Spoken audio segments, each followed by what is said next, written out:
Let's get right into it. The first question this week from John G. What do you think about the UFC not telling Tony Ferguson his fight was canceled before announcing it? What can you say about this? Not an unprecedented action from the UFC, as sad as it is. There's been many times over the years where fighters have learned about fight cancellations, new opponents. The list goes on and on through the media, through Twitter, and it's just a sad practice, really. I mean, Tony Ferguson did so much for the UFC in this situation. He was a trooper when Khabib Nurmagomedov fell out of this event and he was unable to go. There was so much scrambling going on. We didn't know where this fight card was going to take place. Tony Ferguson was still there training, still there committed to fighting on this event. Ultimately takes Justin Gaethje as the replacement, which is no joke to do. One of the toughest fights you can have in this weight class, takes it on short notice. Of course, he did have the full camp, but still to step up and fight Justin Gaethje after losing another undisputed title opportunity. You got to give Tony Ferguson a lot of credit, and for him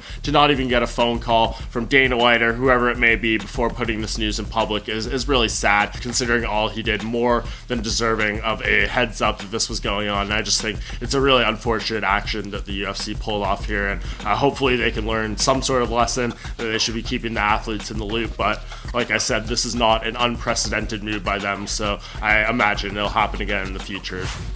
Question number 2 this week from Love to Travel essentially boils down to how come big name fighters don't fight more often? We don't see a ton of them competing 3 times a year. I think that's just really the level of the sport. I mean, when you are on the come up fighting in, the amateurs or regional MMA, the competition isn't quite as high level and you're able to crank out fights a little more. I mean, you see some of these guys earlier in their career, they get 5, 6, 7 fights in a year, but a lot of them first round finishes, not a massive amount of wear and tear on the body and things like that. So once you get up to a championship level of fighting, people you mentioned, Israel Adesanya, John Jones and stuff, some of them are able to go in there 3, 4 times a year, but it's not something you see with regularity when they're fighting literally the best opponent, the number 1 contender available. Each time out there, they have 5-round bouts, which take a whole lot more effort to prepare for than just your typical 3-round fight. So I think just the really consistency of the training and the needs of fighting at that top level prevent you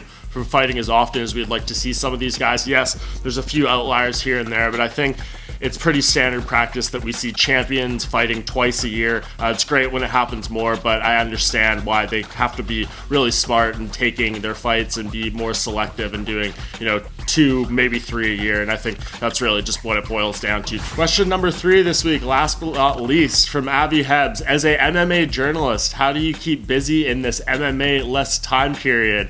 Definitely a great question. We do not have any fights to cover at the moment. It's been a few weeks, almost a month now since we had a major MMA event, the UFC in Brasilia, but we get through it. I mean, there is so many fighters out there to talk to. There's been an endless stream of news in recent weeks. I think the coming weeks will definitely be a more interesting time compared to what we just had. There was the John Jones news, all this UFC 249 drama from Khabib Nurmagomedov falling out to what we ultimately had in the event postponement. Of course, all the fighters are like me, like all of us, basically quarantined during this coronavirus pandemic, sitting at home, and a lot of them are keen to talk and do interviews and stuff. So I think you'll see much more of that in the coming months. I think that's what we'll have to do. Of course, with no fight cards going on, we'll have to get creative in terms of the content we are bringing you guys, but I definitely think we are up to the task. We all want to get back to covering fight cards as, of course, the lifeblood of this industry, of the fandom of being media. We all want to see these fights go down.